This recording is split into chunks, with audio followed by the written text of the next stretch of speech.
Yeah,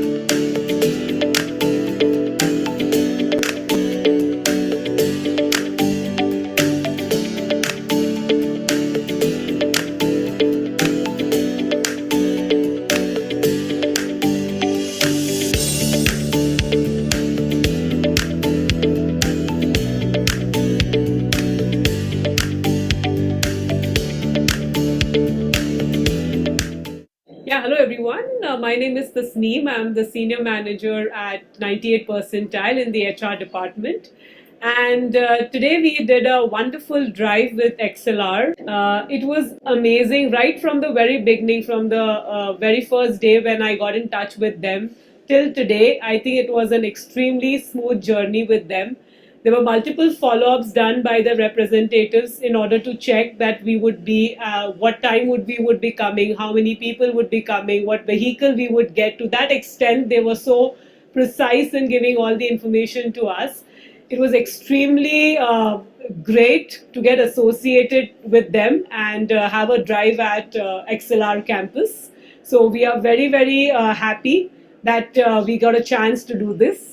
Now, coming to the students, what XLR had, I think they were extremely enthusiastic. They were well prepared. They were aware of what they are coming for. I think there was some back-end preparation which they did that was commendable. They also were very confident and they were open to any kind of thing we were asking them to do. That was I think the best part. Now, I really hope we have a very, very fruitful association with each one of them and XLR in future. We are really looking forward to have many more drives like this.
Hi everyone, my name is Prachi Sharma and I'm the Senior Project Manager for IT Department at 90th percentile. So today we were here for this IT bootcamp, right, this technical drive and at XLR. So it was a great experience and I would feel that the students, they are the freshers, right, but it doesn't seem like that.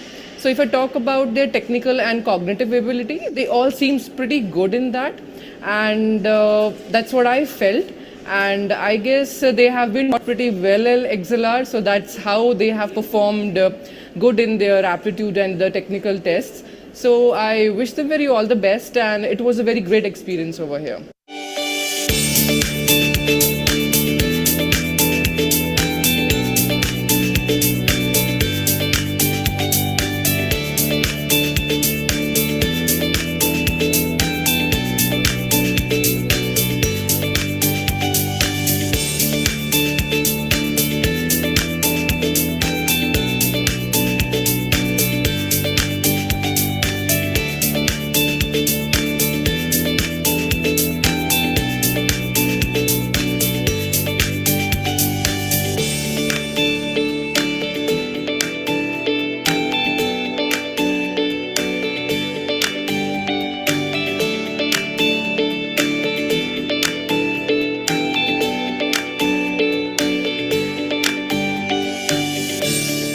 Hi, this is Patan, Technology Consulting Manager from 98th percentile.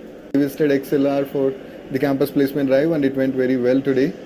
Miss Ambika, Miss Pragati, everyone received us greatly here and we had a lot of enjoyable time here. The students even had great experience with us. They were interactive, they had good aptitude and all the technological skills they showed. I think they were all well and we really appreciate their time that they spared to us and I think we will be doing a great job. We are expecting a lot of people to be hired from them. Let's see. It was a great experience altogether. Thank you. Thank you so much. From entering into the cyber tower to exiting out of this tower, the XLR team has been received me with such a care and pleasure. I am the part of this XLR since 4 months. From the third month itself, they have conducted the placement sessions from the third month itself, and this is the fourth month, and this is the 98th percentile is one of the placement drive I have attended so far, and attending to this drive is such a good experience for me. All the HRs and the team made us feel very comfortable and confident. XLR helped me a lot and I experienced a lot of things today. So I'm really hope to be placed in that company. I'm confident about that. Thank you.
Hi, I am Karthik Rannan. I am the president of the Wall Street Club of BITS Pilani Hyderabad campus. Yes, so the collaboration with XLR was an excellent one. We conducted a Power BI workshop with Advanced Excel over a span of 3 days. The workshop was almost 12 hours long in total. Mr. Karthik, who was an amazing trainer, helped the students understand the concepts deeply. I am sure that the students will be able to apply these concepts in their careers as well as their daily lives while they try to navigate the world of finance. I am happy that we will be able to close this workshop successfully on a very good note. Hi, I am Raghunendra Singh and I am the Technical Director of the Wall Street Club at BITS Pilani Hyderabad campus. It was a great amazing conducting this workshop with XLR. The trainer, Mr. Karthik, was an excellent person where he explained in very detailed manner on how to give great insights using very complex data sets, which was very helpful for the people who are interested in the field of finance, business or analytics in general. Thank you.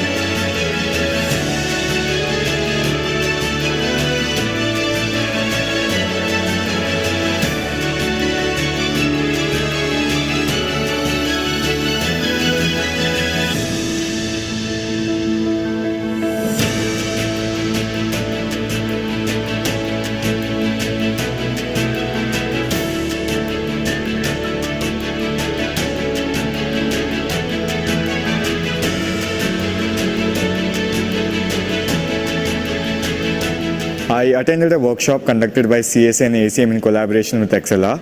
So it was a machine learning workshop. We learned a lot from the course and it was a great experience attending the workshop. The trainer was very helpful. He had a hands-on approach with his teaching and it was fabulous. This was a great experience for me. So I would absolutely love it if XLR and its team would come again to our campus and conduct more events like this.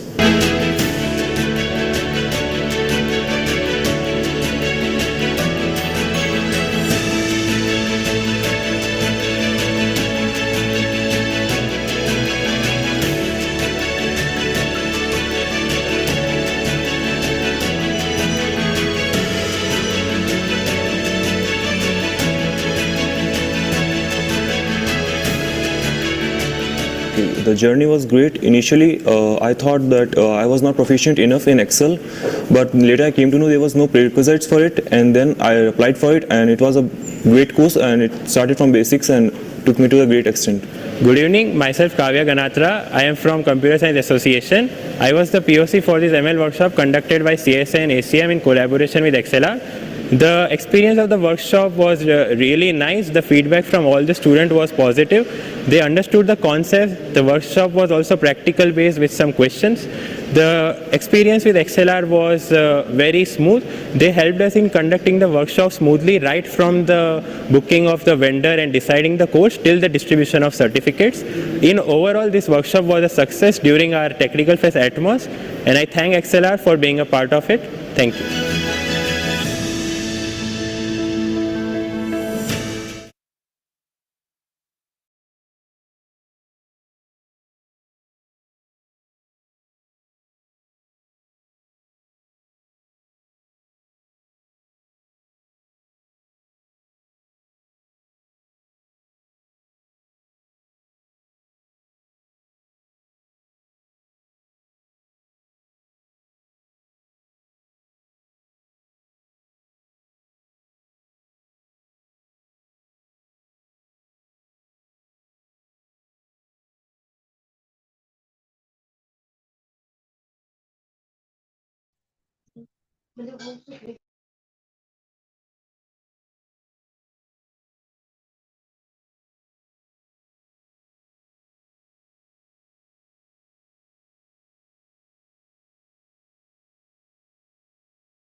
Am I audible to all of you guys?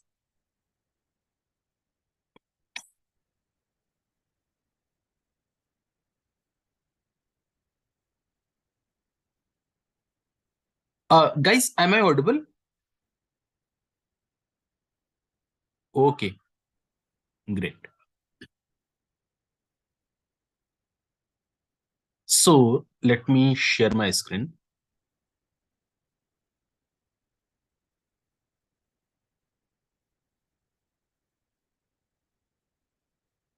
Okay, so I guess my screen is visible to all of you guys, right?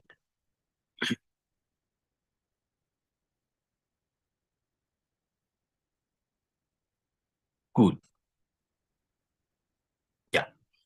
So let's start the session, guys. So let me just remind you what we have done in past couple of sessions. So with respect to the NLP, we saw,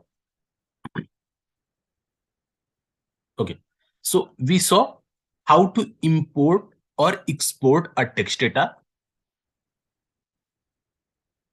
import or export text data,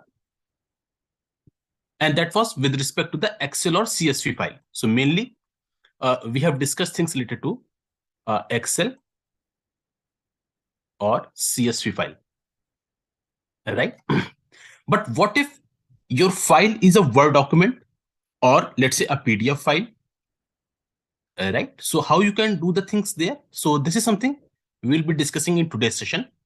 How you can import a text data from a Word document file or from a PDF file, right? Okay, so apart from that, we also saw what are the different text pre-processing steps. So text data pre-processing,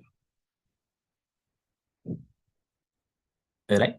And here we saw a couple of steps like removing the punctuations and then removing the stop words, converting it to the lower case. Then we saw what is a tokenization, concept of stemming and lemmatization and all, right? And how we have done this part with the help of different libraries. So one of the library we have discussed something called as a NLTK, Natural Language Toolkit. Other was SPECI, right? But mostly we saw the things related to NLTK, right? Now, apart from NLTK and SPECI, we have a couple of other packages or libraries which can perform the same function, right? So one of the like such package or library is something called the TextBlob, which is very popular, TextBlob. So how you can deal the things with with help of the TextBlob, this is something we are also going to see in today's session, right? And then we saw a couple of applications. Okay, so before the application, we also saw some kind of a vectorization.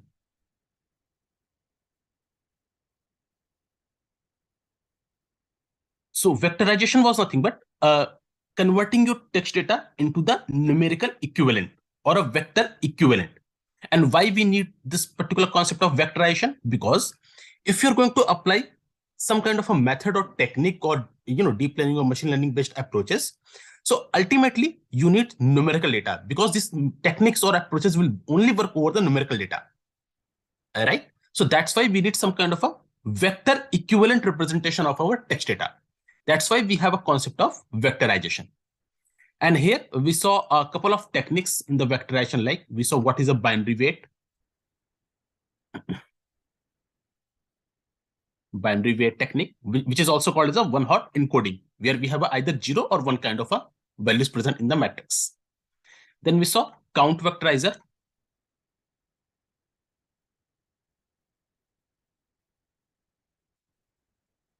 So how count vectorizer will work? It will populate the value, which is nothing but the frequency of a token or a term, right? And then yesterday we also saw something called as a TF-IDF. Term frequency inverse document frequency. So with the count vectorizer, we have a drawback. And what was the drawback? The drawback was it will only consider the frequency of a token, but not considering the how relevant the term is or how relevant the token is. So these two things, considered by TF-IDF. So TF-IDF will consider the frequency as well as how relevant a particular term is. All right. And yesterday we saw how the value is being calculated for a TF-IDF vectorizer. All right. Now, this is something we have some methods with respect to the vectorization. Apart from that, we also, okay, so let me just do like this. So actually, we have another term for this kind of a thing, that is something called as a word embedding. So word embedding.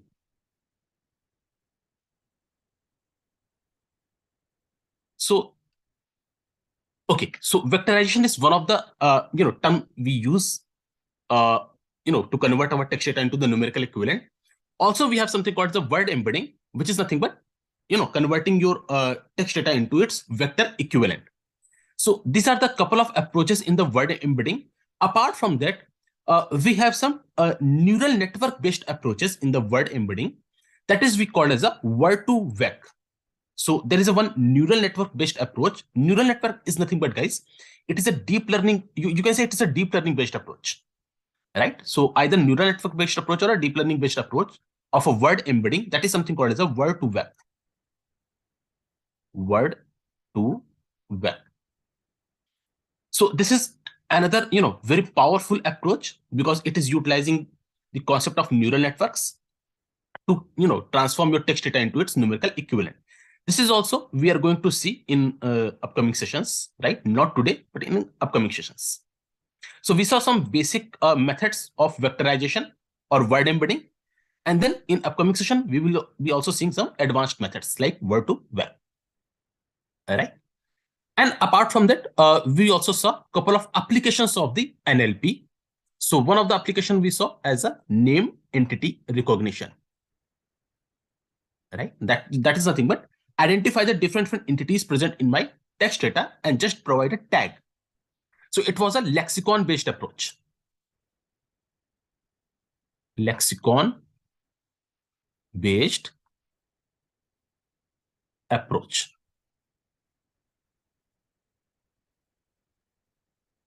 Right? That means at the backend, we have a list of tags already ready, and accordingly, it will just provide a tag of entity. And then we also saw something called as a one of the application is a sentiment analysis.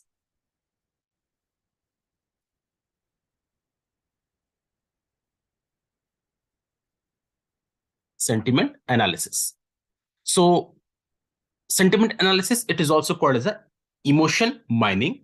So to identify the emotion of a user or a customer, right? We already saw the details.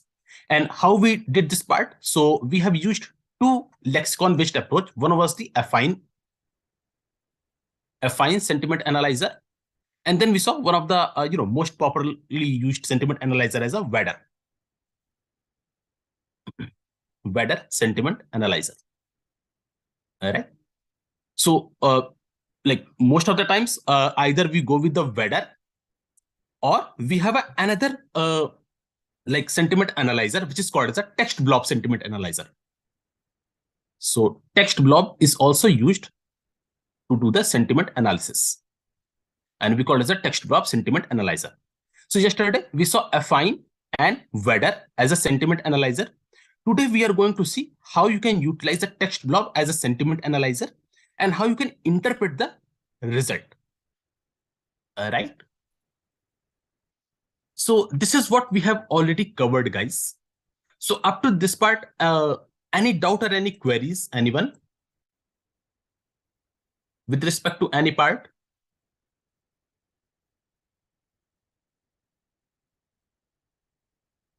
Are you guys getting what actually we are dealing with?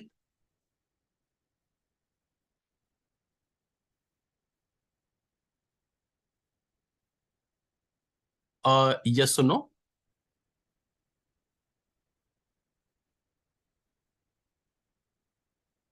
Okay, great.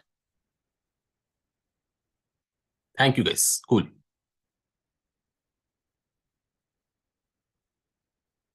So Kritika, what I'm saying, this is what we have already covered. So I'm just asking, is there any question, anyone?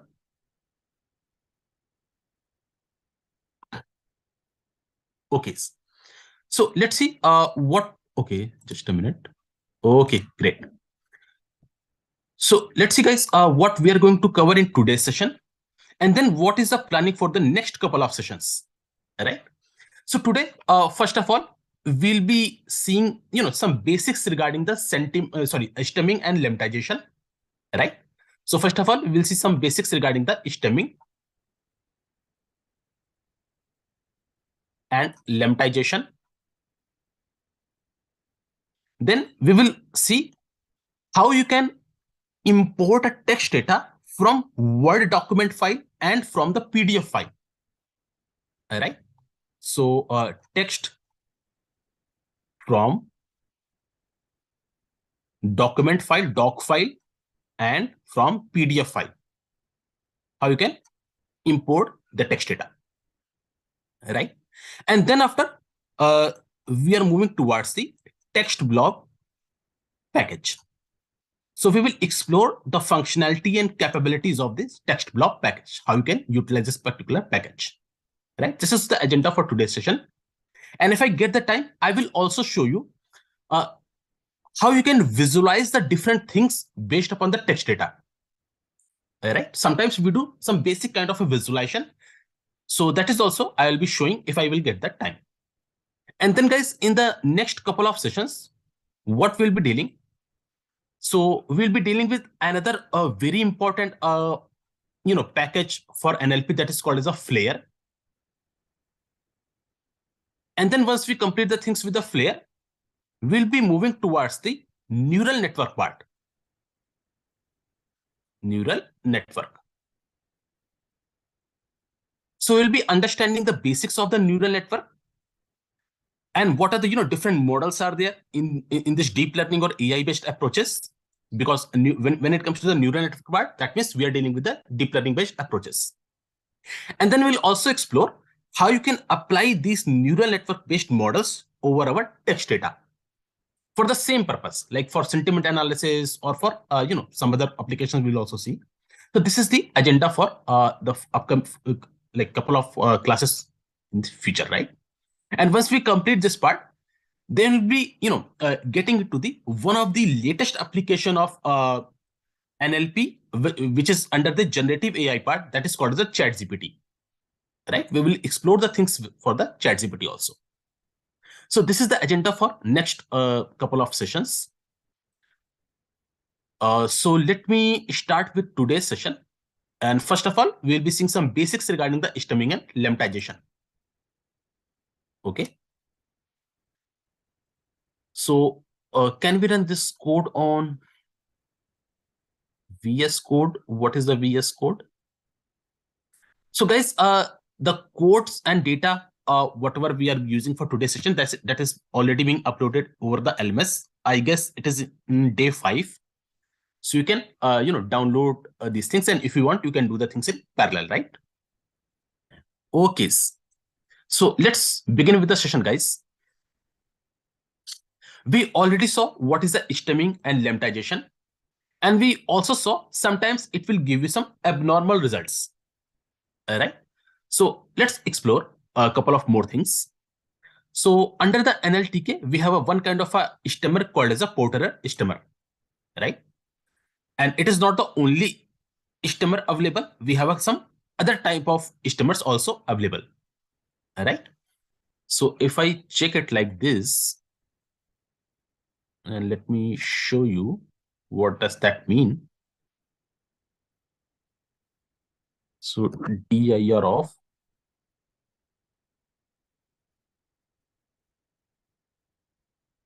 okay, here see guys.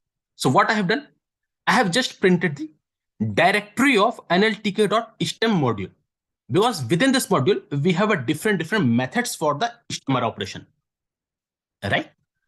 What happened? Upload code is in text. I'm not able to use that in Jupyter, or not able to. Why, Kritika? Are you guys able to download the codes and dataset from LMS? Okay, so probably there will be, I guess, some issue will be there, but don't worry, guys. The issue will get resolved quickly, right? You're getting all these codes and dataset. Don't worry about it. So for the time being, if you're not, downloading the code, you can focus over the screen. Okay, great. So see, guys, Under the NLTK.stem module, we have a one kind of a stemmer as a porter stemmer, but this is not the only stemmer available. We have a couple of other type of stemmers also available. Let's check how you can check. So what I have done, I have just printed the directory of this particular module NLTK.stem. And when you apply the directory function, dir function, over any of the package, it will show you what are the different methods or functions available within that package, right? So you can see here, these are the different methods available in this particular NLTK.stem module, right? And here you can check, we have a lot of stemmers available, like Lancaster stemmer, Porter stemmer, right? Snowball stemmer, and we also have a lemmatizer like WordNet lemmatizer, right? And this is again one kind of a stemmer, IRSI, right? So like these kind of stemmers are also available. So, but let's proceed with the Porter stemmer. How to configure out and when to use it. So Kritika, like we need to apply. If you're a fresher kind of a candidate, so what you can do, you can choose any one of the Porter, any one of the stemmer, and start working with that, right? So over the experience, you should get to know which stemmer is best suitable for your data set, right? So it totally depends upon which kind of a text data you guys are getting. But to start with, either go with the Porter stemmer or Snowball stemmer, right? These two are most commonly used stemmers. Okay. So let's see how you can apply this particular stemmer. So what I'm doing, I'm just initializing this Porter stemmer with the name as a Porter, right? So you can provide any of the name. And then within this Porter like initializer, we have a method called as a stem. So within this stem, you need to pass the word for which you want to apply the stemming operation. So let's say I have applied a stemming operation over the word called walking. So what it will do, it will just remove the suffixes. So answer will be walk. Same for the walked, it will just remove the ed. The answer will be walk. Same for the walks, it will just remove the s, and whatever is the left, that is the outcome, which is a walk. What about the ran? So here we don't have any suffixes or prefixes, right? So that's why the output is same as a ran. But what actually we are looking for, the ultimate goal of applying the concept of stemming or lemmatization is nothing but to get the root word, right? But it is not providing the root word in this case. So if you're getting these kind of words where suffixes are not there, then it will return the same word, right? So like that, like if you see this replacement kind of a word, so what it does, it removes this EMENT, this part, don't know how. So this is some abnormal result sometimes it will produce, right? This is what we are calling as a, sometimes it will produce the abnormal result. Okay. And here I have put an example where you can pass a sentence and you can apply this Porter stemmer over this sentence. So how you can apply the stemmer over the sentence? First of all, you need to get the tokens, right? Because the stemming operation or lemmatization operation, they will work over the tokens only. So first get the token for this sentence. These are the tokens. And then, and how we are getting this token? We are splitting this sentence. We have applied the split method over this particular sentence. So based upon the space, it will just split this particular sentence into individual words, which are nothing but the tokens, right? And then over these tokens, we are applying the Porter stemmer. So you can see here, for lemmatization, what it is the output. So it is providing lemmat, IZATION, it is being removed. Don't know how. So this is some kind of a abnormal result it is producing. Is same, more is same. For sophisticated, ICATED is being removed, right? For stemming, MING is removed and we left with the stem. So I mean, this is how Porter stemmer works. And as I told you, sometimes it will provide the unusual results. And let's say you have a word like as an unnecessary, berry, battery. So these are the words which is already in its root form, right? But since we have a y at the end, so sometimes what it will do, it will replace the y with I. So this is also some kind of a abnormalities present in this kind of a HTML operation,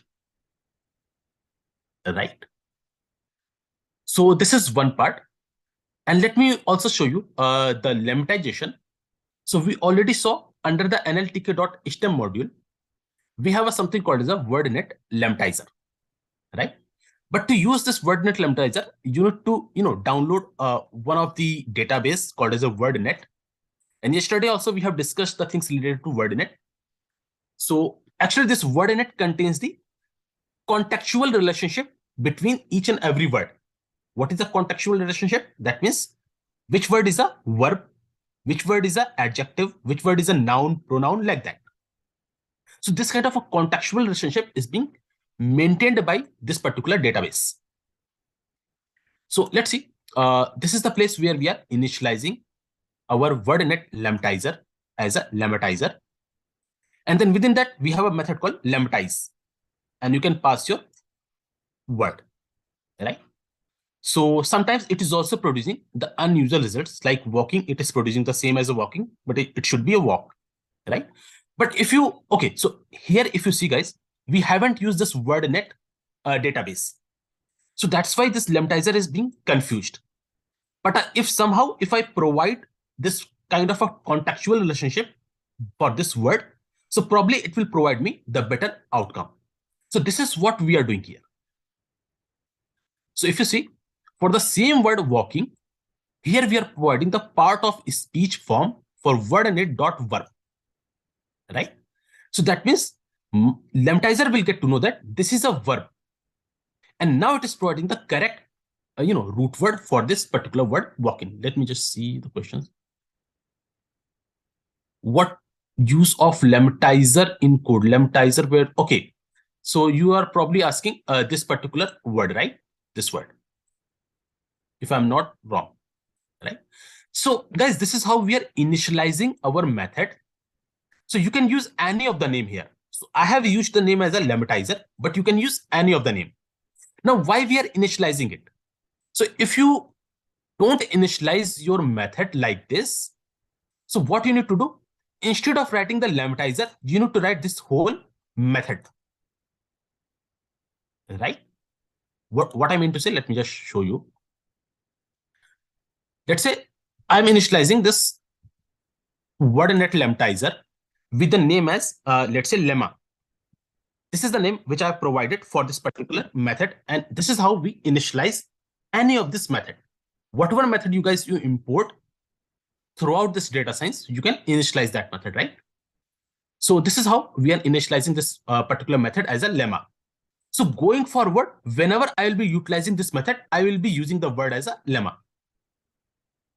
Okay. For example, let me just do it here. First of all, let me just run it. Okay, so let me run this part.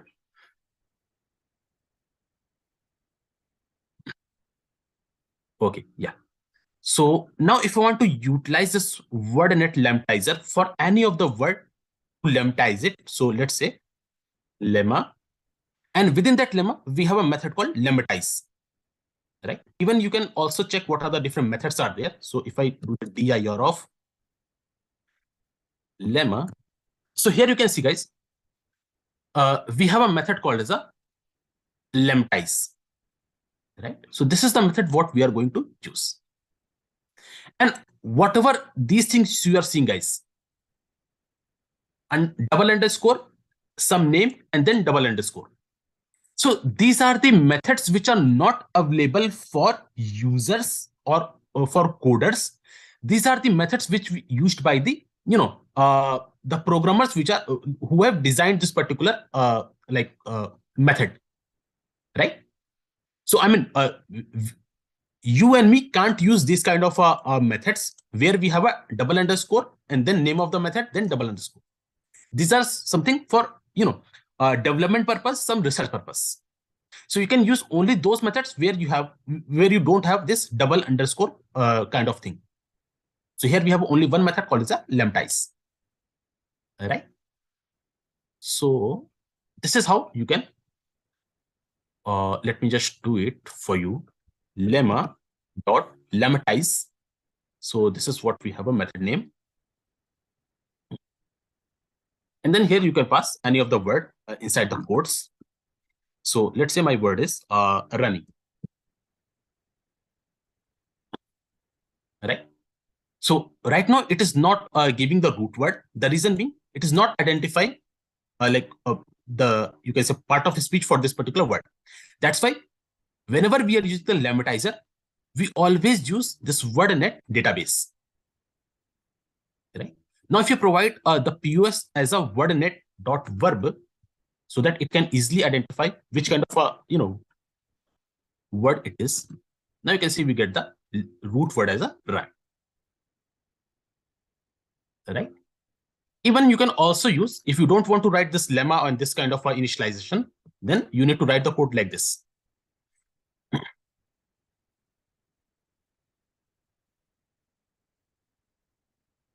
Put a dot between that. Right? So to avoid writing this much line of this much long method name or function name, what we do, we initialize this method with some short name. And instead of writing this complete name, we will only write this particular name. So I mean, this is the ultimate purpose of initializing any of the method. Is that clear, guys?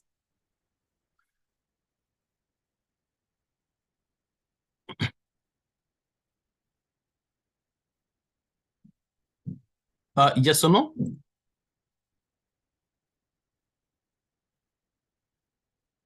Okay, cool. What happened, Kritika? For one word, we can define as a verb. Okay, so for multiple sentence. So what? Okay, I will come to that point. So if you recall, Kritika, yesterday we have done the same thing. Let me just show you what we have done yesterday.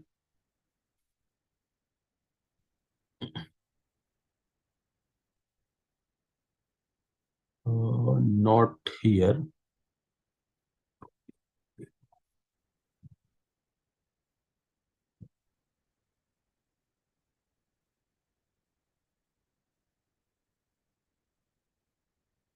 Okay, cool. See here, guys. This is what we have discussed yesterday's session.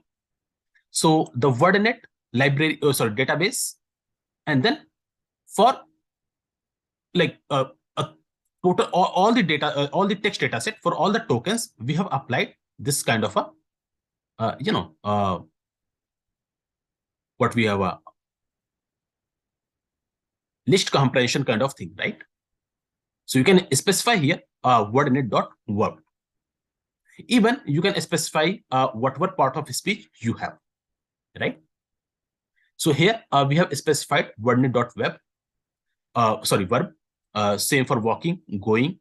For ran, it will convert it to run. And if you have some other part of speech like adjective, this is also you can specify. So this better is an adjective. So what is the root word for this better? That is a good. So we have a good, better, and best. Right? So I mean, this is the concept behind the stemming and lemmatization. I hope this part is clear to you guys. Any questions, guys, with this part?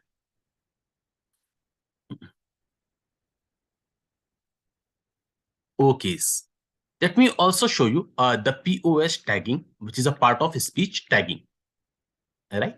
So in the part of speech, what we have, guys? So we have a which kind of a word is what? Like whether we have a noun, pronoun, conjunction, adjective, verb. So this kind of a tagging we provide for each and every token. Okay, so you need to provide one, either verb or adjective, right, Kritika?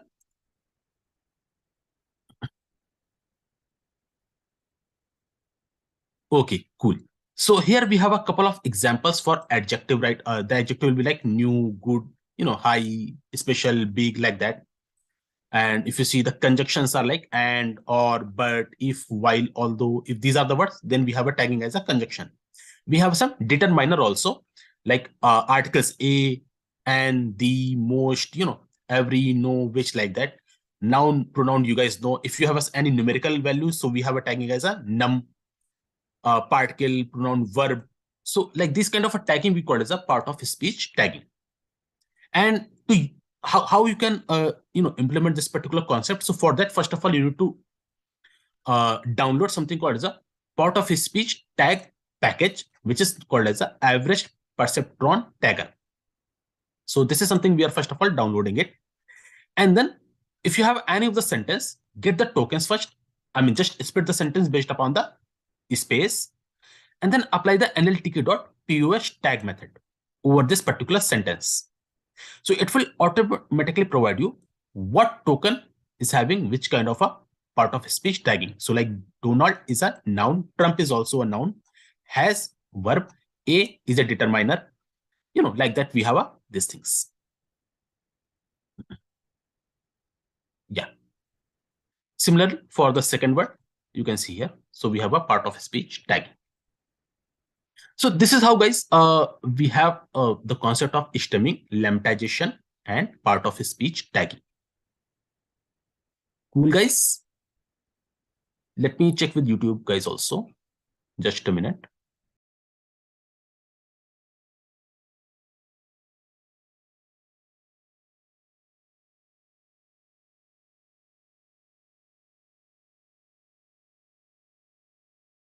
Okay, great. Any questions, guys, up to this part? Anyone?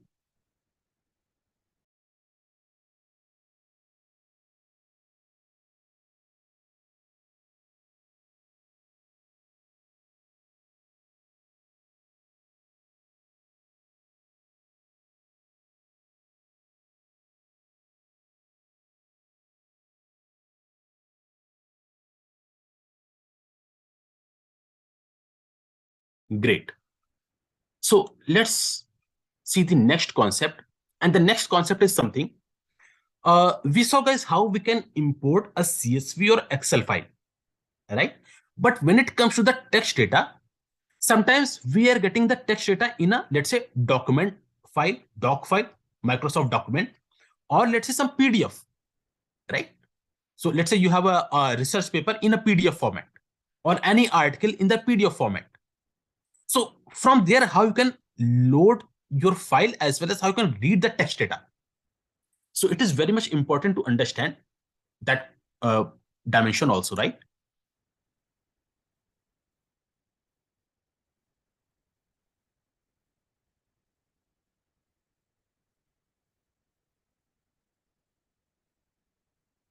Okay, see.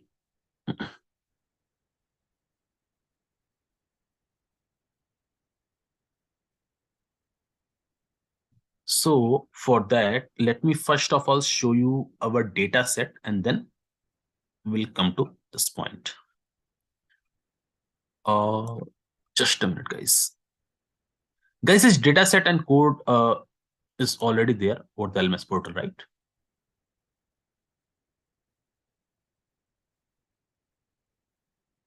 Okay, so let me share my screen.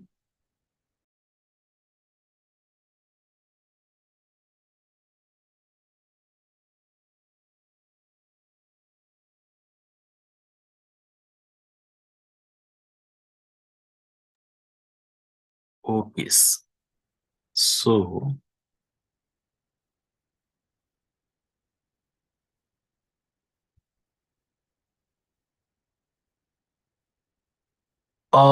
is it visible, guys?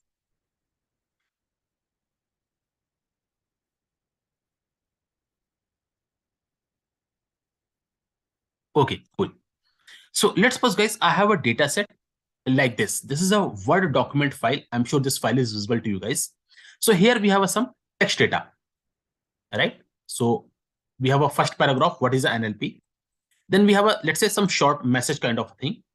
Then we have some quotes, and below that we have some like other details, but in a text form, right? So if I want to get these text data, this kind of a text data from the document file, how can I do that? Or let's say I have this research paper. So I'm sure this research paper is visible to you guys. So it's a research paper over the generative AI part, right? So this is the first page of the research paper where we have some text data. And if you just scroll it down, so this is the actual, whatever thesis has been done. So that this part is there.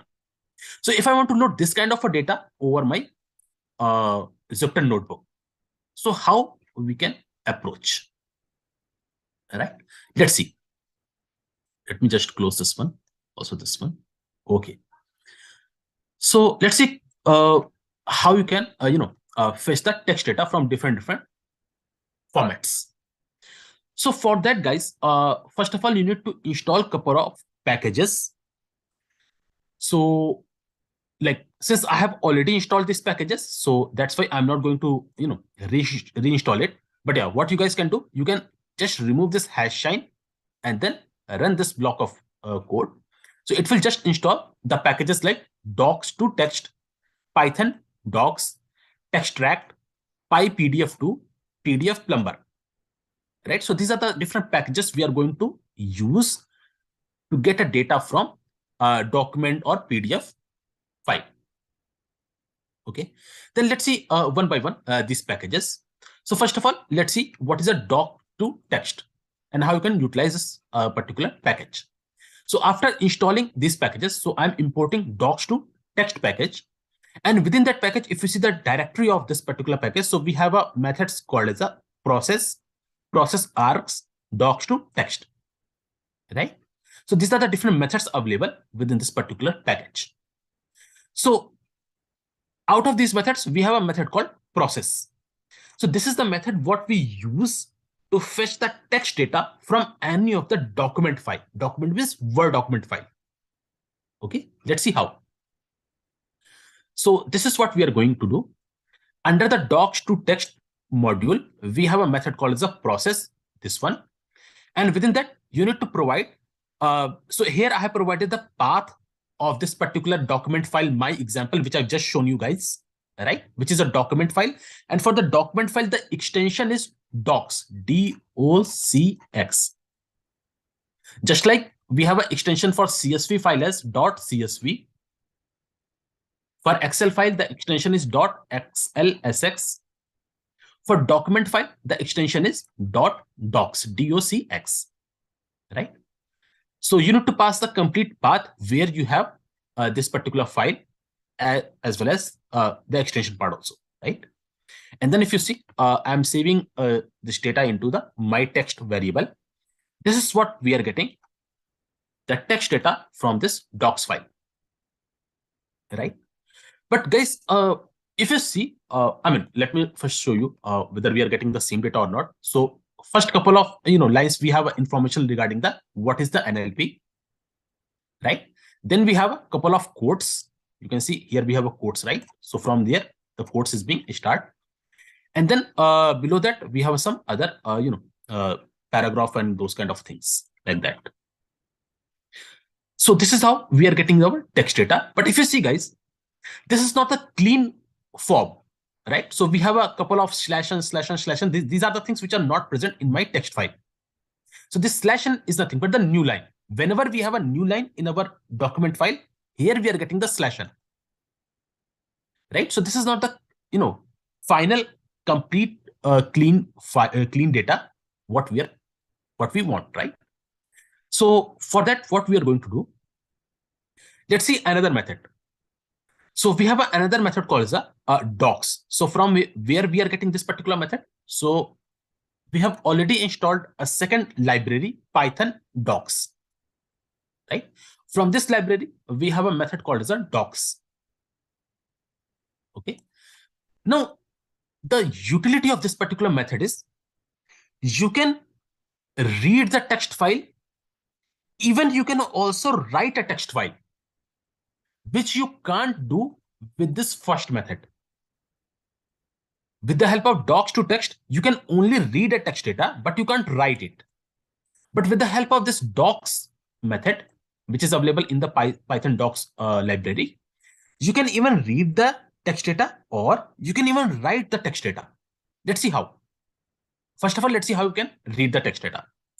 So within this docs module, we have a method called document, right? And make sure the D is caps because Python is a case sensitive language.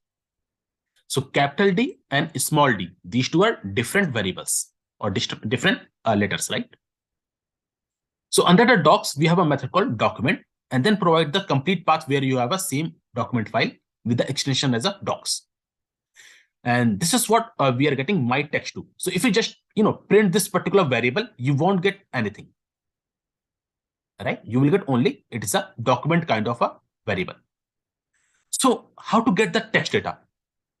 So if you see guys, within this my text2 variable, which is now a document kind of a variable, where we have a one of the package called as a, if you see here, we have a paragraphs, this one. So this is the method which you are going to use to get the text information. So you can see here what this code is doing. So actually this docs method, docs.document method, it will read the text data in terms of the paragraphs. So let me also show you the our input file. Just a minute, guys. Yeah. Okay. So if you see, guys, this is our input text data, and we have a paragraphs, right? This is the one paragraph. This is another paragraph, another paragraph. So like that, we have a different paragraphs. So actually, this particular method docs.document, it will read the text data in form of the paragraphs. So these paragraphs you can fetch. How? So we have a variable p. So p, it will iterate over all the paragraph and it will just print the text. You can see we are getting the same text data, but this time we are getting in a very neat and clean manner. So the first paragraph was what is the NLP? Then we have some short messages. Below that we have a quotes. Below that we have some quotes, and then we have another paragraph. So this is how you can get a very neat and clean text data from your document file. Document means Word document file, right? Now this is how you can read the file. Let's see how you can write a file with the help of this docs module. So let's suppose, guys, I want to, create a document file in my local system. So with this, first of all, you need to create an instance of this particular method like docs.document. And within that, and if you don't want to create an instance, then you need to use this complete name, right? So here I'm creating an instance called as a my doc. Within that, so okay, so first of all, let's see what I want to create. So let's say this will be my document file which I want to create. And what is the information is there? So first of all, I will provide some heading, and below that I will provide some, information in terms of the paragraphs. So let's say I will provide 2 paragraphs. So this is something structure which I want to create in a document file, right? Let's see how you can do that. So first of all, I need to add a heading part. So within this my doc, we have a method called add_heading. Here you can provide the heading for your document, right? So here the heading is, let's say, awesome NLP course. Okay. And then within this heading, I want to add a paragraph. So my doc.add paragraph. So here I've provided, a couple of details, some random details is there. So this is one of the paragraph which I provided just below this heading. This is the first paragraph. Let's say I want to provide another paragraph. So I have again added a one more cell like my doc.add paragraph, and here we have another paragraph. So once you are done with the information part, then you need to save this file. So for that, we have a method called mydoc.save. And within that, we have, you need to provide the location where you want to save. So I have a folder called data. And within that, I want to create a new doc file as a new doc file 11.docs. So this file will contain this much information. So if I show you how this file looks like, so since I have already run this line of code, so no need to run it. Let me just show you. Yeah. Let me share it again.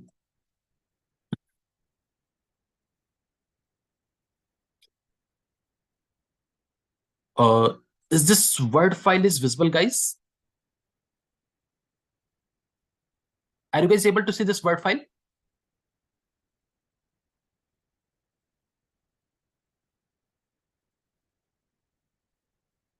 Okay, let me reshare it. Okay, cool. Yes. Yeah. So guys, this is what we have created as a Word file, name as a new doc file 11, right? And this was the heading which I have provided, awesome NLP course. This was my first paragraph. It was my second paragraph. So I mean, in that way, you can also create a doc file from this particular package called docs.document method, right? And this file will get created in the same folder where you have the Python code. Okay. So this is one thing how you can, get the text data from your document file. I hope this part is clear to you guys.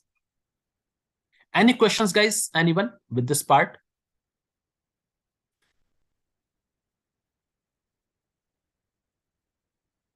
Okay. Let's see the third method. So till now, we saw two methods, two actually packages. One was the Python docs, which is nothing but this one only. And then first was docs to text. Let's see another package to get the text data, which is the text extract. Extract, actually, it's called as a textract. Right? Let's see. Now, this particular package you can use for both for PDF as well as the document file, right? And first of all, you need to import this textract, and within that we have a method called process, and then provide the file path along with the file name and its extension. And if you just print this variable, so this is what you are getting the your text data, but this is not the final clean data, right? So this format we call as a bytecode, where we have this slash and this b slash. So this b indicates that this is a bytecode. That's why we are getting this slash xe2 slash and slash and slash and like that. So it's not a neat and clean data. Which method is most useful? So Kritika, you can use any of this method, right? So depending upon your need. So if you want to write some document, so we go with this docs.document. That means this particular package, Python docs. If you just want to read the text data, either you go with the this Python docs, or you can also use this docs to text or textract, right? So depending upon your need, you can adopt any one of them. Okay. So this is a bytecode format what we are getting. You can also do, guys, you can use something called as a encoding method called as a UTF-8. So we have a method called my text3, which is a name of the variable where we have this text data dot decode. Within that, just part the encoding format. So like, don't do the research about this particular encoding format. Just use this kind of an encoding format. So it will provide you, so now we don't have a bytecode present here, but yeah, so slash n is there, right? So like this kind of a thing is there within this text track. Let's see how you can, fetch the data from the PDF files. So as I told you, you can also use textract, but when it comes to the PDF file, guys, most commonly either we go with the PyPDF2 or PDF Plumber. These are the two most commonly used packages to get the text data from the PDF file. So let me first show you once again what is the PDF file which we are going to use. Just a minute.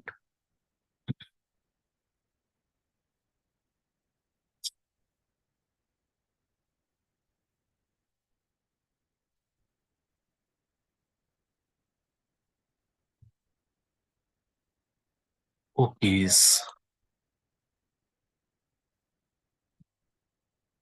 Okay. So see, guys, this is the research paper in a PDF file which we are going to use for this hands-on purpose, and we are going to read this text data. So this is the first page of this particular research paper, right? And then if you just scroll it down, this is the second page what we have, right? And then this is the third page, like that. So let's see how we can do that.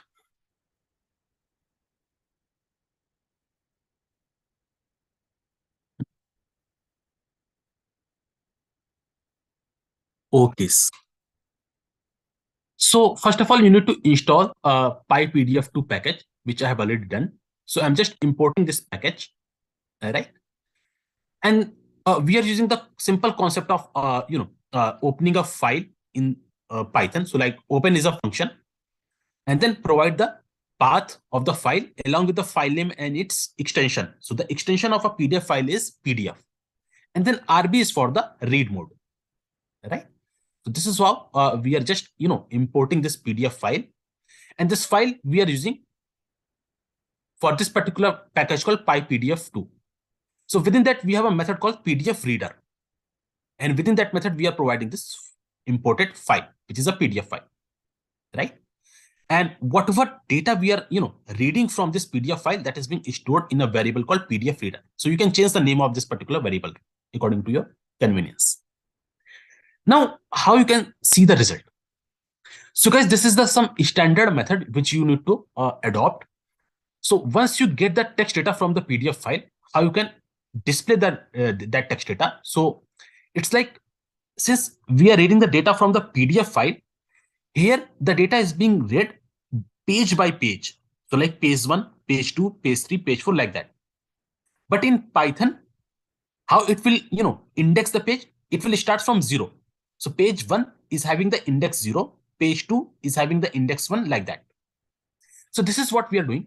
PDF reader dot pages is a method, and within that you need to pass the index position of the page. So here I have passed index position 0, which is nothing but the first page, right?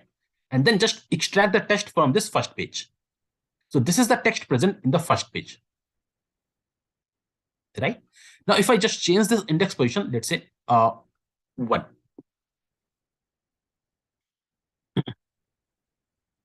Yeah. So this is what the text present over the first page. Sorry, second page, right? With the index position 1. So generative AI was the title, and then author name and all, and then we have a introduction part for this paper and so on. So whatever detail is present over the first page, that is what we are getting here, right? Let's see the information for the sorry, it was the for second page. For third page, that means with index position 2, right? So I mean, this is how you can read the text data from the PDF file.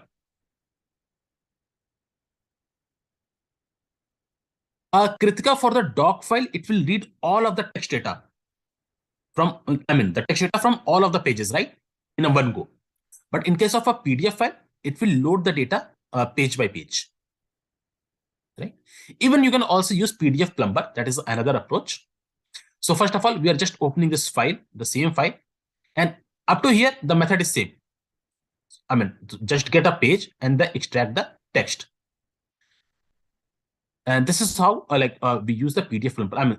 Just name, like the package name is different. Rest of the things are same. And you can even save this particular form. So like this is how you can utilize these packages to load text data from different file formats. Okay. So this is the one thing what we have. Yes. Yes, Nandini. Indexes is for the page number. So whatever we have a first page, that is having the index position 0. For second page, the index position is 1. Right? So in that way, it will proceed.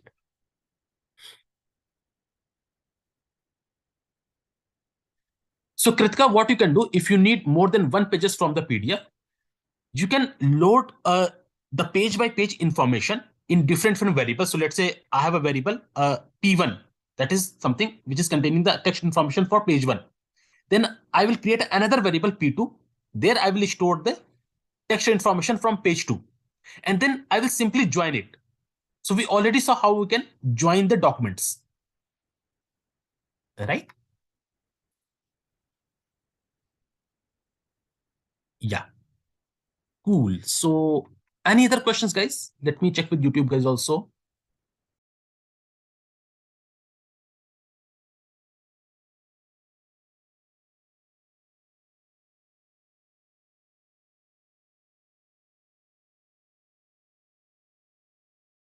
Aditya, for this EDL program, we don't have any assignment part, right? We'll be having one surprise test, but we don't have any assignment part, right? And those who are looking for attendance, guys, attendance link will be open from 8:30 to 9, right? So don't worry, by 8:30, you guys will get the attendance link.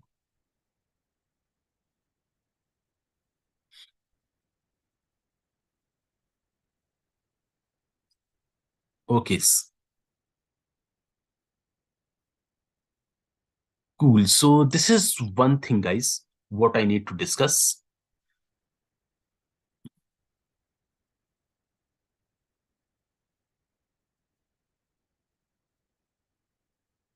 No, Kritika, it won't be a lengthy process. It's just like couple of line of codes, right? Or what you can do, if you have a multiple pages, you can run a loop.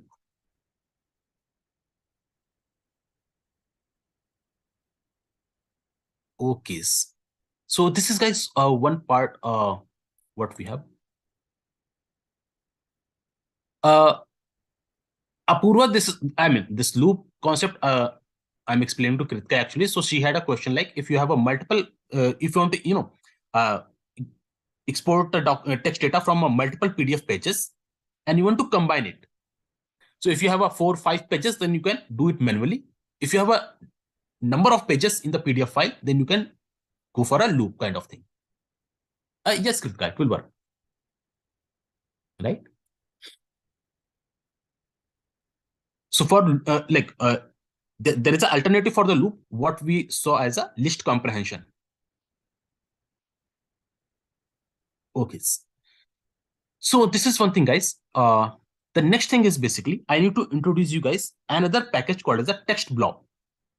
So TextBlob is, guys, very commonly used package, very popular package you can see in the NLP.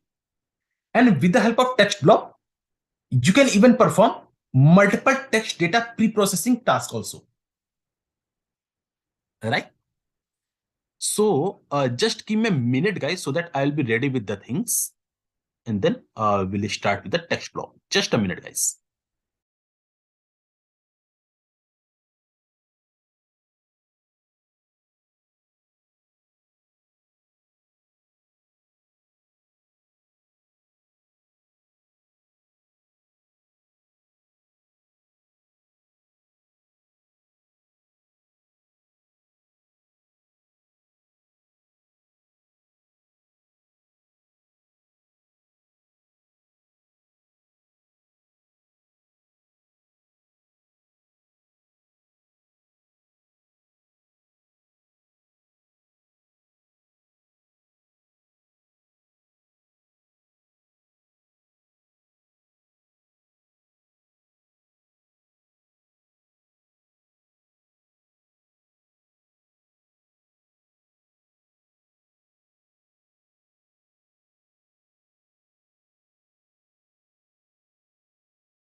Okay, guys. So let me share my screen.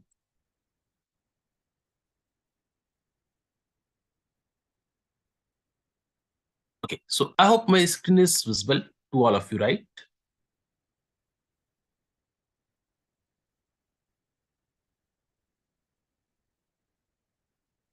Okay, so yes. So let's see, guys, how you can get the things done with the help of TextBlob package.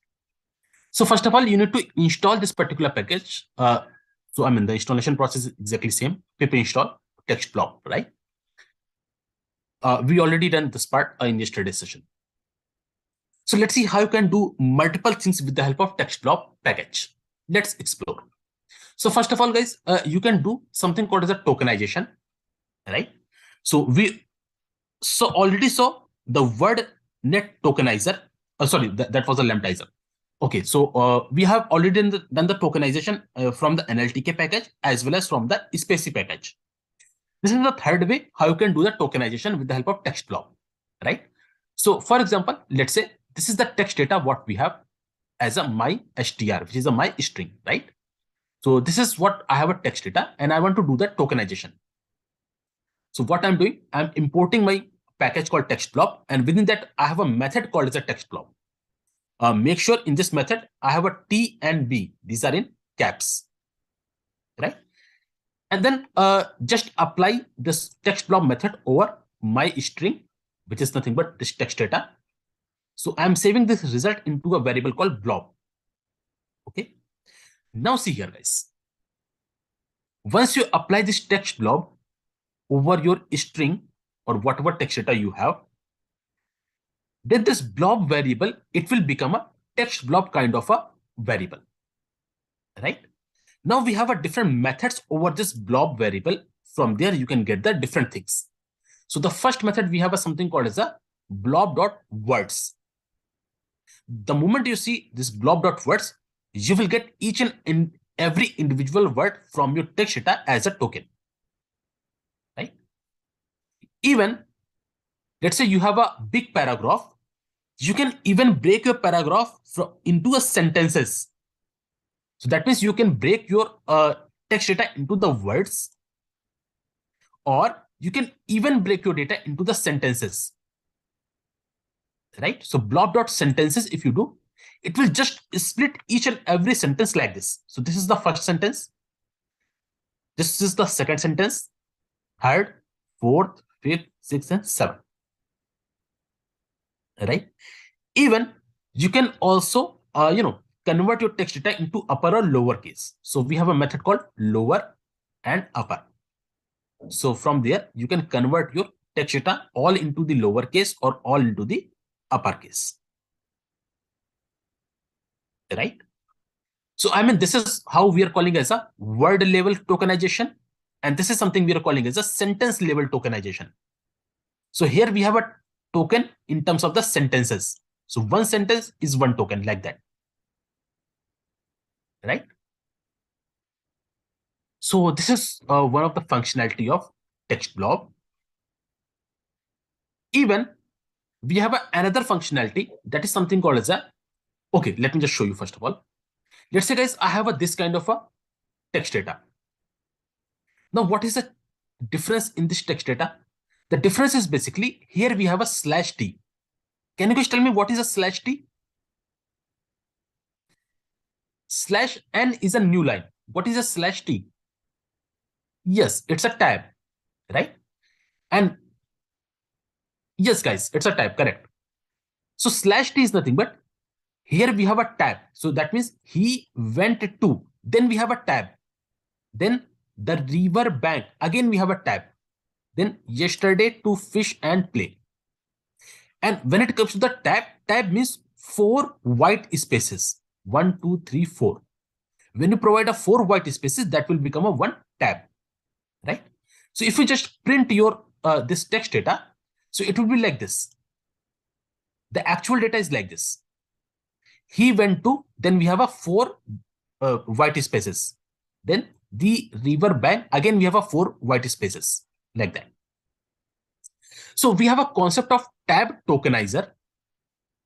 That means you can create a token based upon your tab location. So that means whenever it will get a tab, so before that, whatever text data is present, that will be considered as a 1 token.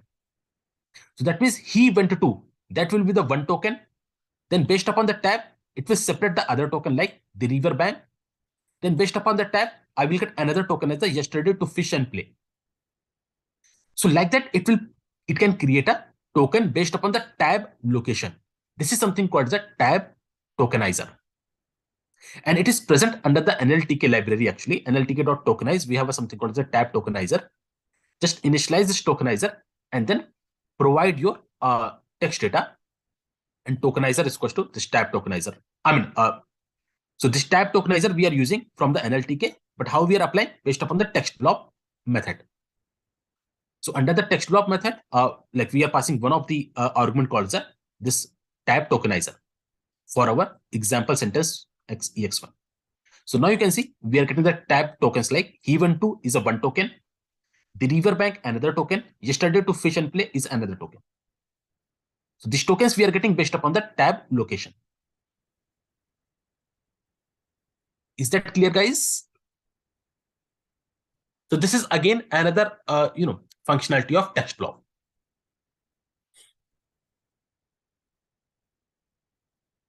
Okay, so this is one thing. Apart from that, you can also perform part of speech tagging from this TextBlob. So if you want to apply the part of speech tagging from TextBlob, first of all, you need to download this POS tag package, averaged perceptron tagger. That is already we have done for NLTK. And then we have just importing the TextBlob method. So let's say this is my sentence, and for this sentence, I want to do the part of speech tagging. So first of all, I'm just converting this sentence into a variable called blob, which is a text blob kind of a variable, right? And if you just do blob.words, you will get tokens, word level tokens. And then we also have a method called tags. So you can also get directly the tag from this text blob.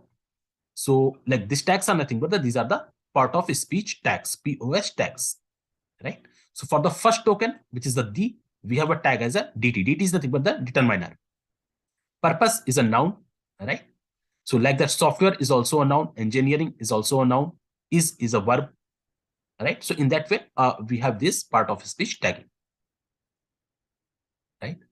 And alternatively, you can also use NLTK package. So under the NLTK, we already saw we have a POS underscore tags method. That is also you can use. So that means POS tagging you can do from the NLTK or from the TextBlob, right? Okay, so this is one thing.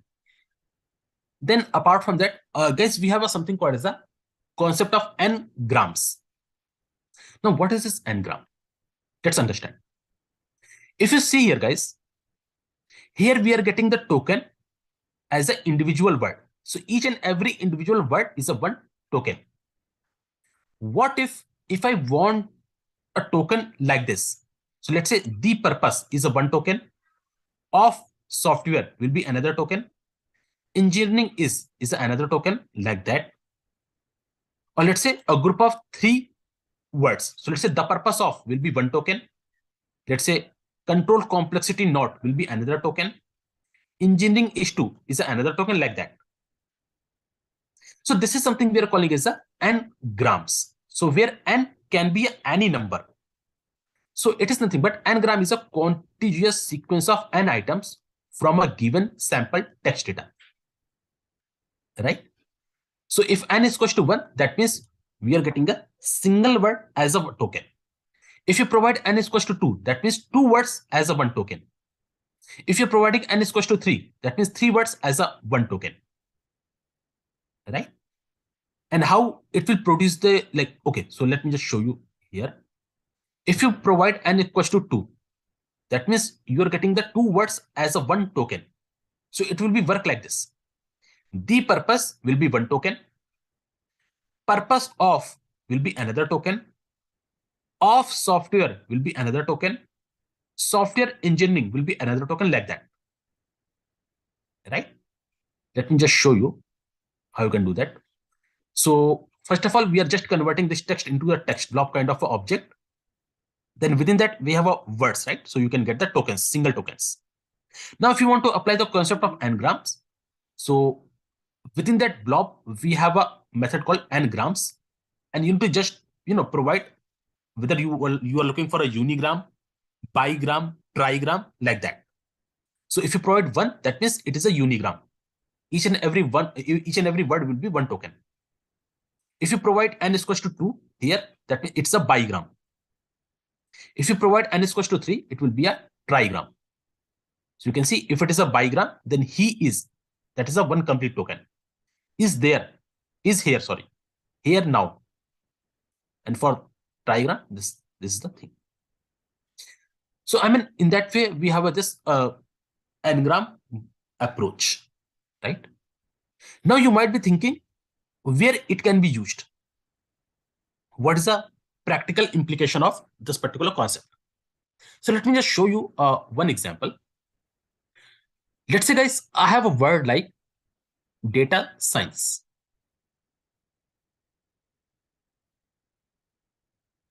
Let's say I have another word, natural language processing.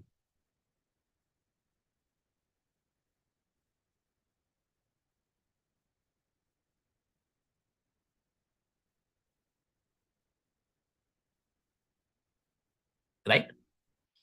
So if you see the first example where I have a word as a data science. Now if I perform the word tokenizer, that means each and every word will be one token. So what I will get? Data will be one token. Science will be another token. So let's say in some of the application, I am just analyzing the tokens. Now, if you analyze the data as a one token and science as a separate token, can I get the inference of a data science? So probably if you are analyzing the science as a separate token, so what it will be, in which context this particular token is being related? So probably like general science kind of thing. So probably it may be a physics, chemistry or biology, these kind of science. So you won't get the context for a data science. So to get a context of the data science, you need a token which is having both of the words, right? Same for this particular word called natural language processing.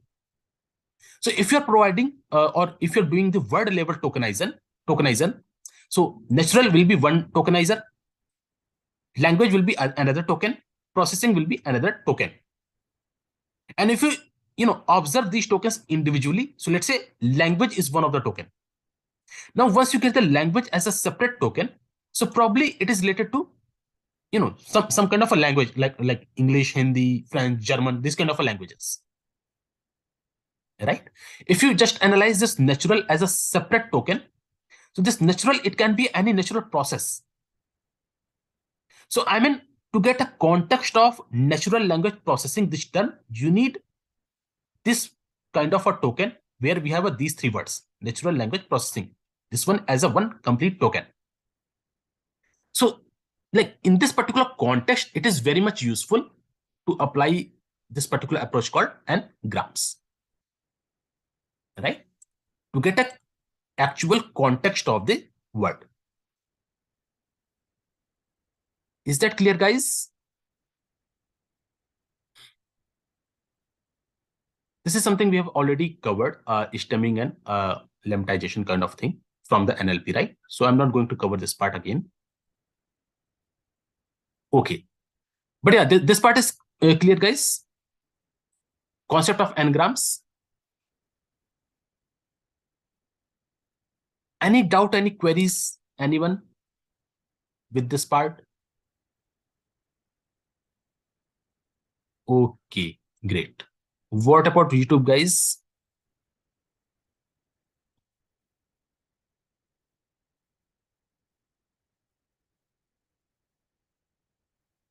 Guys, don't worry. You will be getting the attendance link by 8:30, right? Don't worry about it.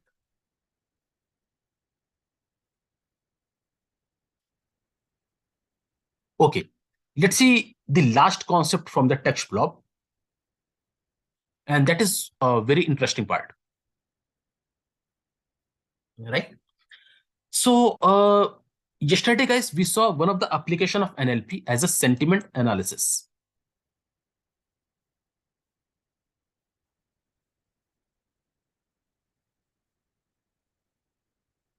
Right? And we saw this particular application by using affine as a sentiment analyzer and from Weta. So these are some lexicon-based approaches. Even TextBlob is also a lexicon-based approach. So now what we are going to do, we are going to see how we can use the TextBlob as a sentiment analyzer. We already saw how you can use the TextBlob as a text data pre-processing part, like getting the POS tagging in n-grams or tokenization perspective, right? Let's see how you can use the TextBlob as a sentiment analyzer. So for that, guys, what I have done, I have taken the same example what we have discussed in yesterday's session, right? So first of all, I'm just importing the required libraries and methods, and then this was the data which we have discussed in yesterday's session, the Russia-Ukraine war tweet data, right? And if you guys recall, so first of all, we have filtered those tweets which are in English language, right? So this is something what we have done here. And let me just print the shape of this data also. So let it run first. Okay. So this one is done. So let's see the shape of this war data. So this war data contains all of the tweets which are in English language only. Shape. Okay, cool. So if you guys recall, yesterday also we are getting this shape for the tweets which are in English language, right? And then I have put the same data pre-processing step what we have done yesterday's session. So like, removing the punctuations, removing the stop words, applying the stemming operation, and then after applying this kind of pre-processing steps, what we are getting a new variable called as a clean tweets, right? Over this clean tweets, we have applied the word tokenizer, and over this tokens, we have applied the lemmatization. This is already we have done from the last session, right? So we have a final column as a lemma tweets, right? So this was our original data up to this point. From this data, over the tweets variable, we have applied the user-defined function for the text data pre-processing, and we got something called as a clean tweets. Over this clean tweets, we have applied the tokenization. So we got the token tweets. Over this token tweets, we have applied the lemmatization. So we got the lemma tweets, right? Over this lemma tweets, yesterday's session, we saw how we can apply the better sentiment analysis, right? Now let's see how we can use the TextBlob as a sentiment analyzer. Okay. So to understand the code and outcome, first of all, let's have a overview of the TextBlob as a sentiment analyzer. So let me use this place. Okay. So when it comes to the TextBlob as a sentiment analyzer, TextBlob sentiment analyzer,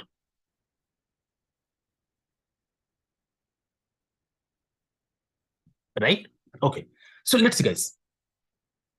TextBlob is also a lexicon-based approach. So this TextBlob, it is also a lexicon-based approach.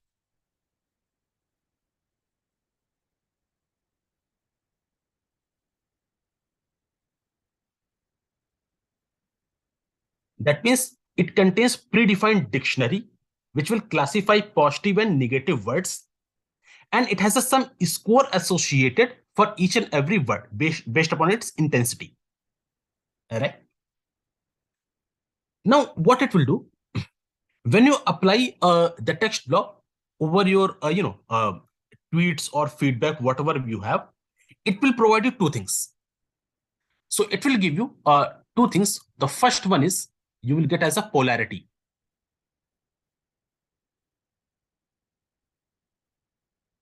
Polarity score. And the second thing you will getting as a, let me write it here. Second thing, it will provide something called as a subjectivity.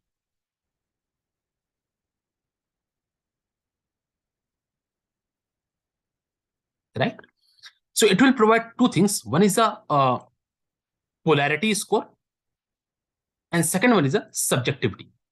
So first of all, let's see what is the polarity score. So this polarity score, it will lie between -1 to +1, right? The value of the polarity score will be in between -1 to +1, where -1 signifies we have a very strong negative sentiment.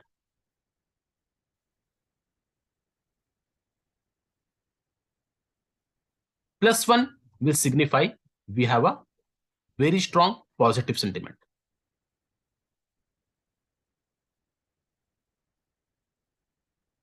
This is one thing.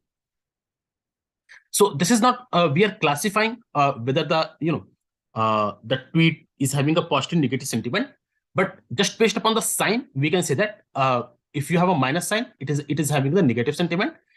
If it is a plus sign, it is having a positive sentiment, right? So this is the polarity score, and from this polarity score, based upon some threshold value, we will decide whether the sentiment is having a positive sentiment, whether the tweet or input data is having the positive sentiment or the negative sentiment. Just like we have done in the weather sentiment analyzer. So if you recall, from the weather sentiment analyzer, we are getting one of the score called as a compound score. Compound score. Right? Now, based upon this compound score, we segregate if the score value is less than -0.5. So it will be a negative sentiment.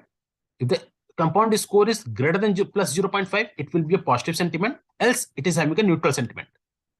So this was a threshold for weather sentiment analyzer, 0.5. For TextBlob, we have some other threshold. And guys, you can't change this threshold. Don't change this threshold. This is something fixed. Okay. So based upon that threshold, we will classify whether the tweet or feedback is having a positive sentiment or negative sentiment. This is one thing. Apart from that, we are also getting something called as a subjectivity score. So actually, there are two things, either subjectivity or objectivity.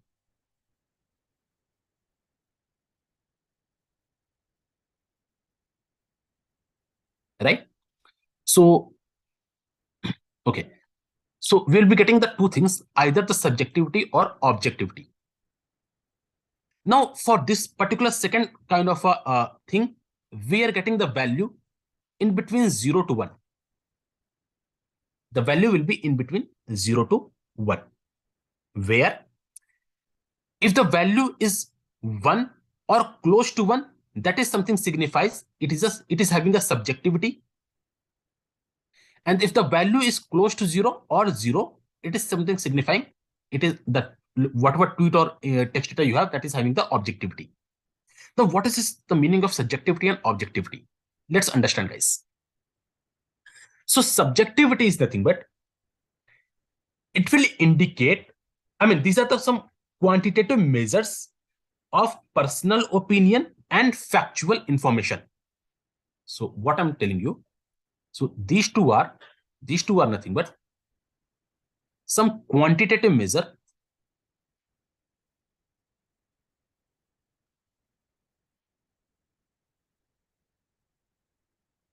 quantitative measures of personal opinion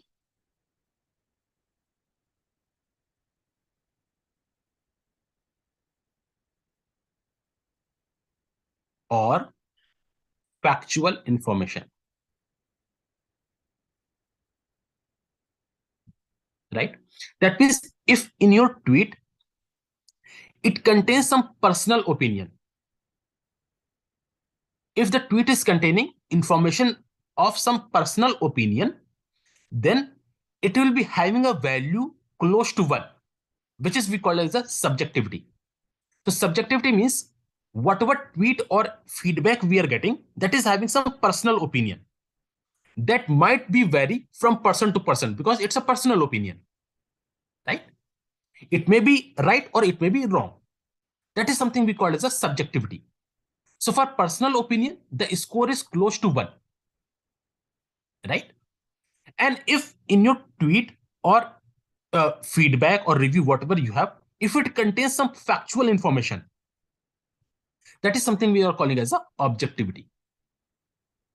So objectivity is nothing but the tweet is containing some factual information, right? So this is how we have the second score, either subjectivity or objectivity, and the score will lie in between 0 to 1. If the score is close to 0, that means that particular tweet or feedback is containing some factual information. If the score is close to 1 or 1, that means the tweet or feedback is containing some personal opinion. So I mean, in that way, you can segregate your text data or whatever feedback or reviews you have, whether the customer, like who are the customer is writing the reviews as a personal opinion, or who are the customers are providing some factual information. So in that way, you can do further more analysis.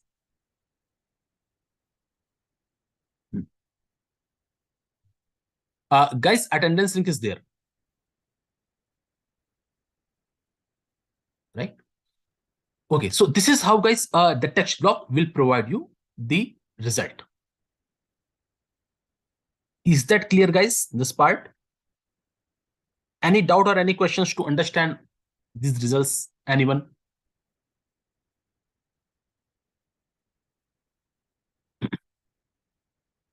What about YouTube, guys?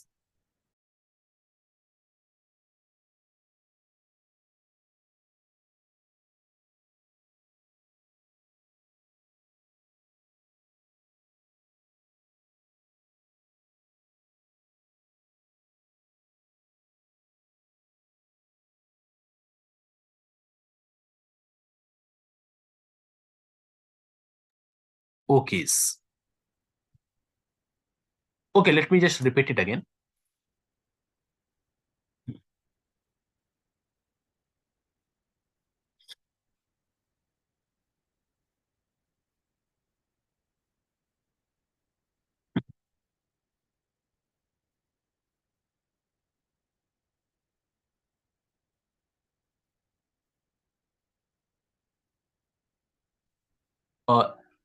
Is it visible, guys?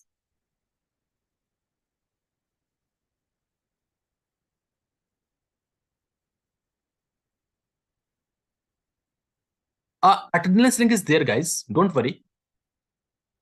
It is there in the chat box. Okay. So I'm sure my screen is visible to all of you. I'm repeating it again, guys. So when you apply the TextBlob as a sentiment analyzer, it will provide you two things for each and every review or tweets. First one is a polarity score, and second one is a something called either subjectivity or objectivity. So what is a polarity score? Polarity score will tell you whether the tweet or feedback is having the positive sentiment or negative sentiment, right?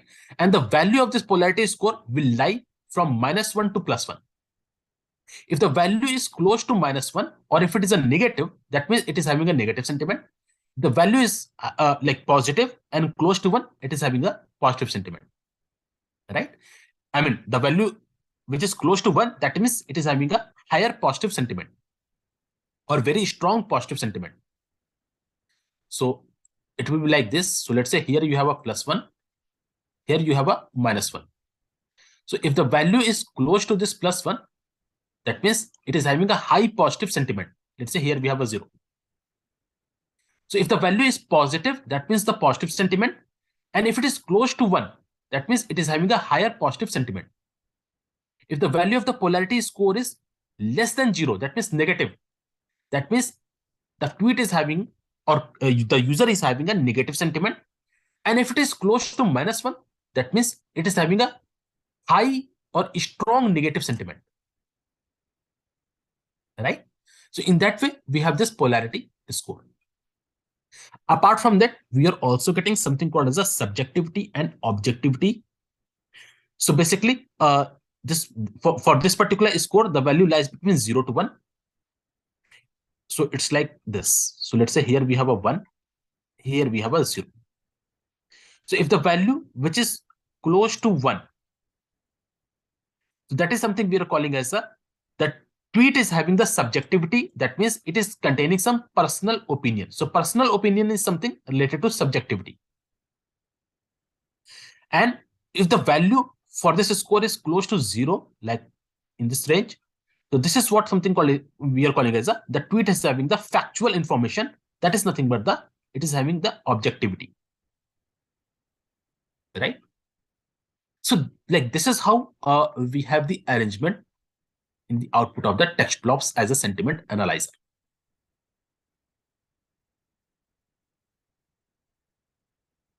Clear, guys?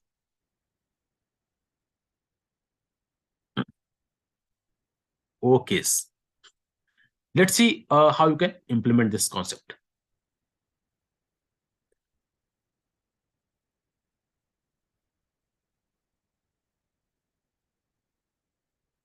Okay, so there's one question. Kritika, the positive sentiment is nothing but the customer was feeling, happy. So like if you purchase any product from e-commerce website, and if you write the review for that product, so if you are happy with the product, you will write the reviews like the product was good, or buy it again, must buy, these kind of things. That denotes that the customer is having the positive sentiments towards the product, right, or the service.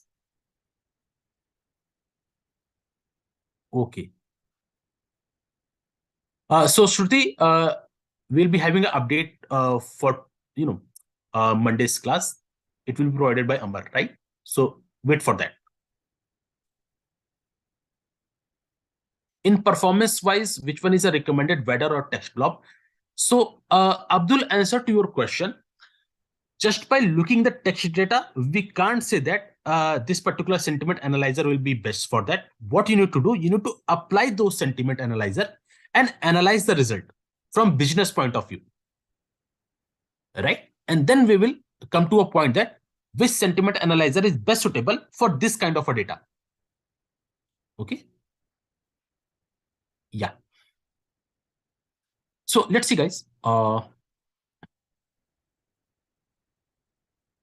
Okay. So we are going to apply the TextBlob as a sentiment analyzer over this lemma tweets variable, right? So this is how you can apply. First of all, select the lemma tweets variable, then apply the TextBlob.sentiment.polarity.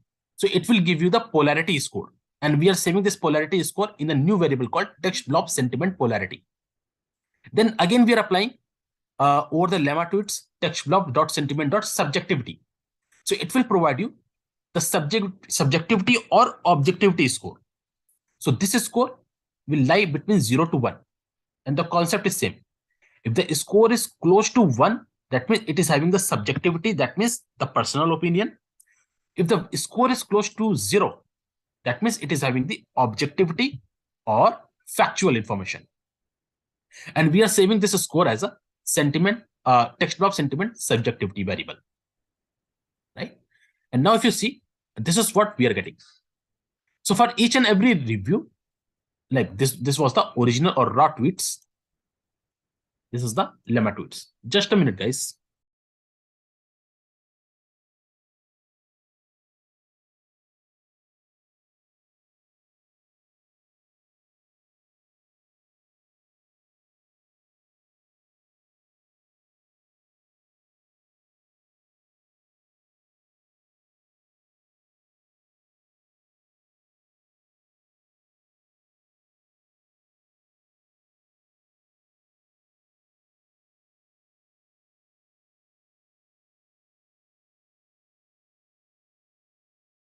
Okay, so this is the lemma tweets over which we have applied the TextBlob as a sentiment analyzer, and this is what we are getting. So TextBlob sentiment polarity and TextBlob sentiment subjectivity. So this subjectivity, it contains the score from 0 to 1. That means it contains both objectivity and subjectivity information. And this polarity score, it will lie from -1 to +1, right? And then based upon this polarity score, what we can do, we can classify whether the tweet is having the positive sentiment or negative sentiment. So here the threshold is 0. So in weather, the threshold was 0.5. So in the TextBlob, we have a threshold as 0. So that means this is what we have a polarity score from -1 to +1. Let's say here we have a 0. So if the score is positive, that means it is having a positive sentiment. If the score is negative, this polarity score, that means it is having a negative sentiment. Right? So in that way, we have this positive, negative, or neutral. Neutral is nothing but if the score is 0. So this is how we can, create a new column just by applying this particular concept, and we can get whether the tweet is having a positive sentiment, negative sentiment, or neutral sentiment. So I mean, we have discussed a couple of approaches for sentiment analysis. But as I told you, just by looking the data, you can't say that a particular sentiment analyzer will be best suited. What you need to do, you need to apply multiple sentiment analyzer over the same data and then analyze the result from the business point of view. Just cross-check, cross-verify whether it is providing a correct, sentiment or not. Then we can come to know that for this kind of a data, which sentiment analyzer will be best suited. Right? So this is what something we follow the approach in a like real-time perspective. Right? And by the way, what we have discussed something called as a WEDR as a sentiment analyzer. WEDR. The full form for the WEDR is, guys, the full form for the WEDR is valence aware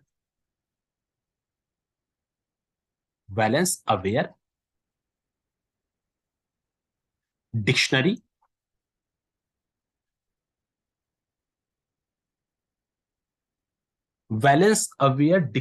and sentiment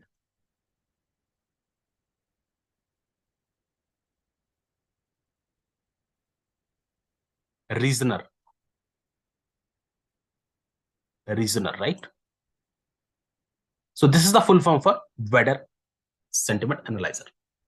Valence aware dictionary and sentiment reasoner. Right? So this is how, guys, we have the things, placed in NLP. So we have discussed a couple of, different things like how you can approach with the help of NLTK, like text data pre-processing, as well as sentiment analysis kind of things, and other things are there. We also saw what is a different types of the vectorization, different methods of the vectorization, how you can do that.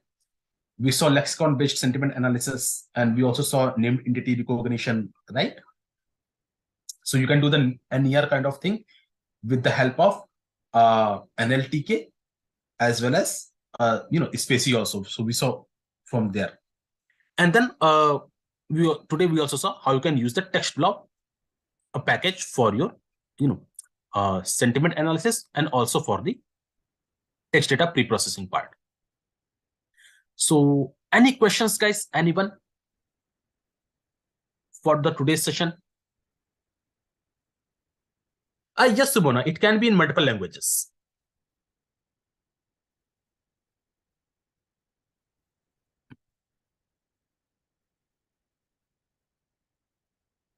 Any questions, guys?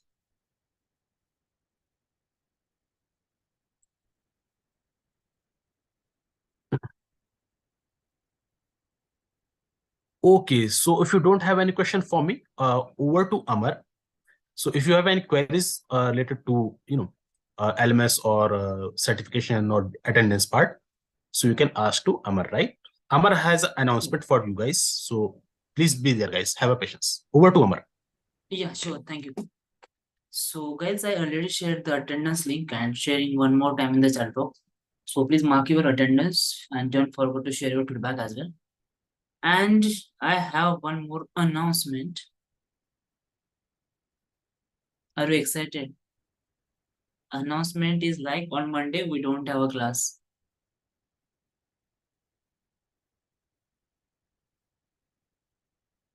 Okay. Apurva is asking me why. Can somebody give the answer? Christmas, sir. Yes, absolutely right. So you can enjoy the Christmas with your family. Okay. But simultaneously, don't forget to practicing as well. Okay, and we'll meet you on again on Tuesday with same energy. Okay, tomorrow there is no class. Weekends we don't have, and again Monday there is Christmas, so we will have off for 3 days, long weekend. So enjoy your weekend. Okay. Oh, thanks, sir. You're welcome. 3 days holidays. Yes.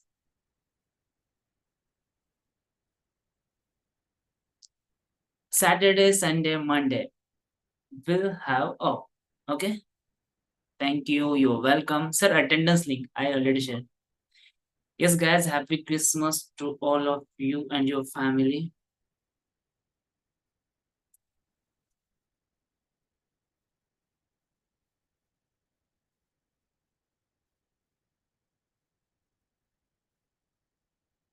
Thank you so much, all of you, for such a wonderful wishes.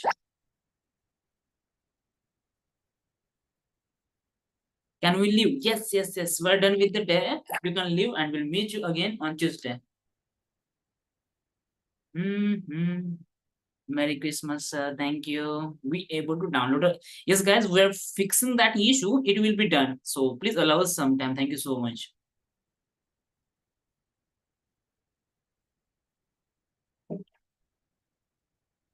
Please tell about the certificate. So Aditya, let's finish the all training program. After that, if your attendance is more than 60%, you will receive certificate. Okay.